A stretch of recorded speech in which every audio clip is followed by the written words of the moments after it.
What's happened when we weaponize love? When we weaponize seduction? Let me share a story with you. It was as if yesterday. My very first day when I was exposed to the human intelligence or world of espionage or spying, I was being told information it's the most valuable commodity in business, in state secrets, and the list goes on. So next statement was even more stranger. They told us more buy, which means more listening, and less sell to talk. And the third statement, we're always being told, be careful who you fall in love with. So let me just clarify, my classroom and all the agents were male. So obviously they were thinking about women. When you're watching today movies, particularly Hollywood movies, you can see, let's just say, Nikita La Femme or Red Sparrow, and the list goes on, Salt. It's always a woman who is seducing the man. She's a dangerous assassin, dangerous agent.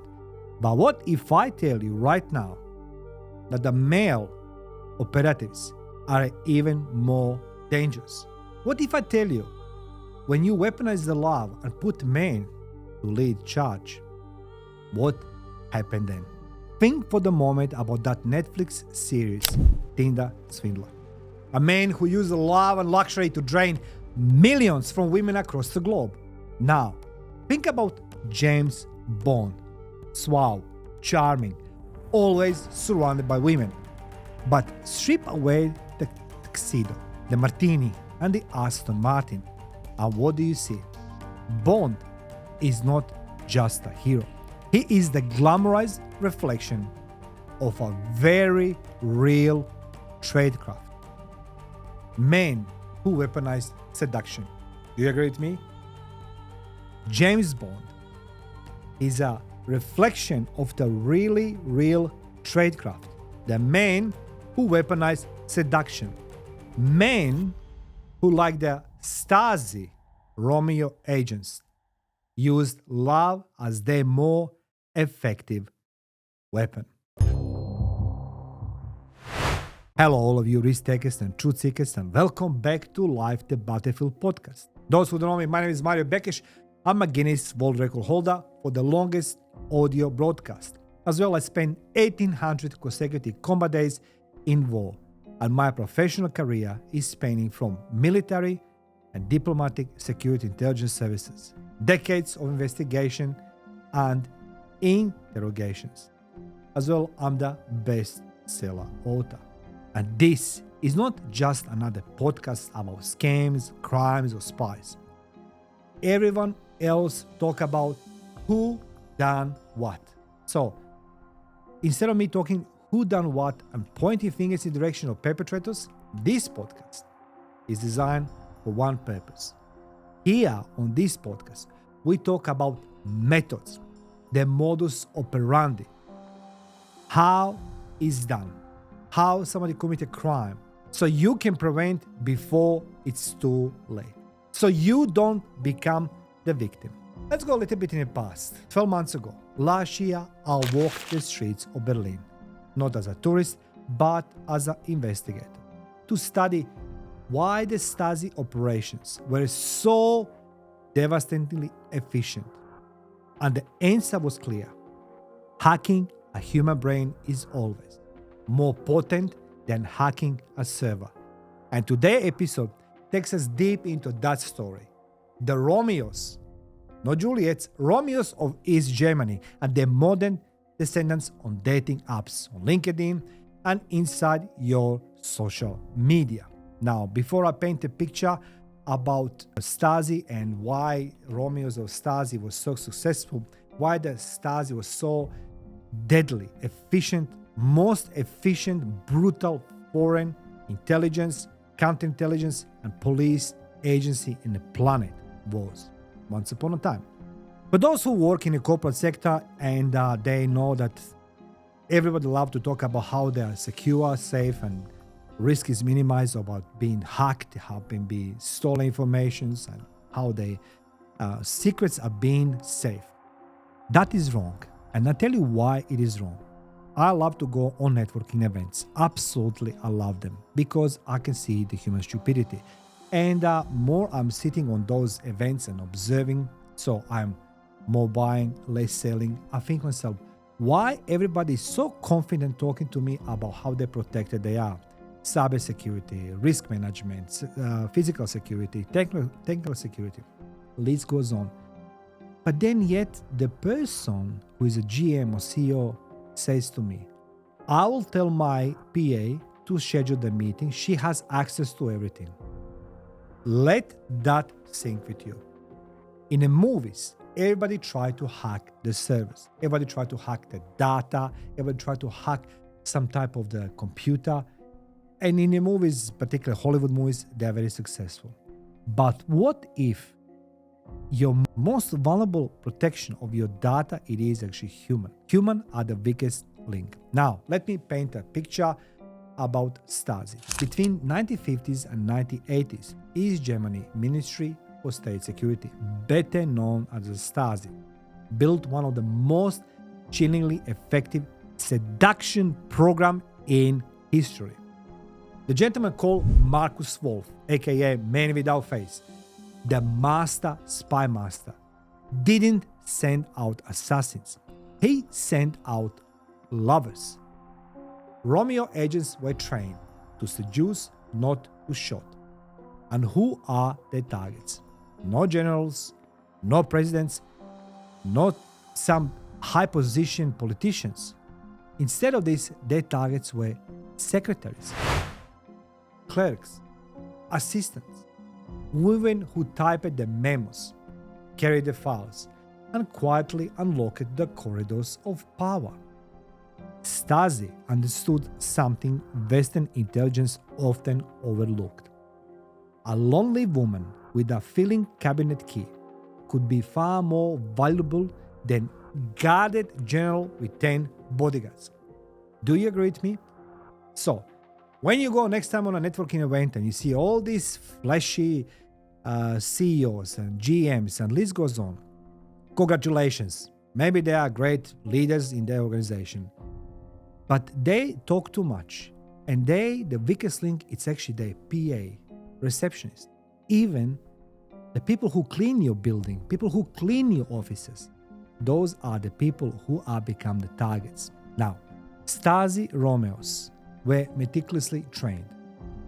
They studied psychology. They read literature. They mastered charm. They learned to listen more than they spoke. They learned to appear trustworthy, empathetic, irresistible. Interesting enough, many were married men living double lives. Some even proposed marriage to their targets. Others carried on affairs for years. And the results? Staggering. Dozens of women believing they were in love betrayed their country without even realizing. Their crime was not treason. Their crime was believing in love. Think about now again, Tinder swindler.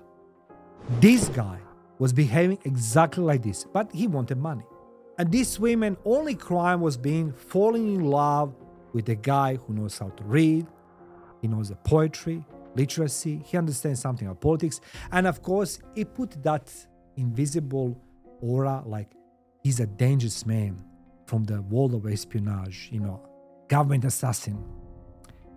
But Stasi realized very early that most efficient way to get information, it's not to hack, try to use the Mystic methodology, money, coercion, and ego, or whatever you want to call, to swing them into their side.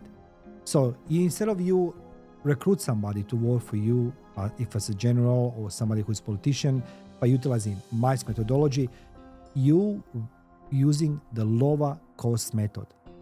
You using those people who are around this valuable target. They are secretaries. So the Stasi created these honey trap operations, followed by the brutal choreography. That's what it is. Honey trap operations followed by brutal choreography. Number one, it's reconnaissance. Scouts identify single women in sensitive jobs. What was the key? Key was loneliness. So before the Stasi Romeos, they called them Romeos, Romeo and Juliet. So like Romeos, before he approaches some woman, somebody else of the agents will identify that woman. She was lonely. That was the key. Number two step is contact. A chance meeting at a concert or bookstore or maybe a bar. Step number three, report the Romeo become her confidant, her listener. And you will agree with me, even today, same steps you can see on social media. Same steps. Someone is identify you as a lonely person in need, and then comes to, someone's gonna try to set up some type of meeting, even that perpetrator is gonna do on his own, but usually they facilitating that meeting with you. And then come this point where you are listening that person. So we talk about male-female relationship. The Stasi Romeos, those agents are trained how to listen, and they listen very well. Step number four, leverage. They will ask for small favors which become bigger ones, like just bring the file, no one will know. Number five, it's extraction. Information flowed until the operation ended, or until the Romeo vanished. This was not coercion, this was consent.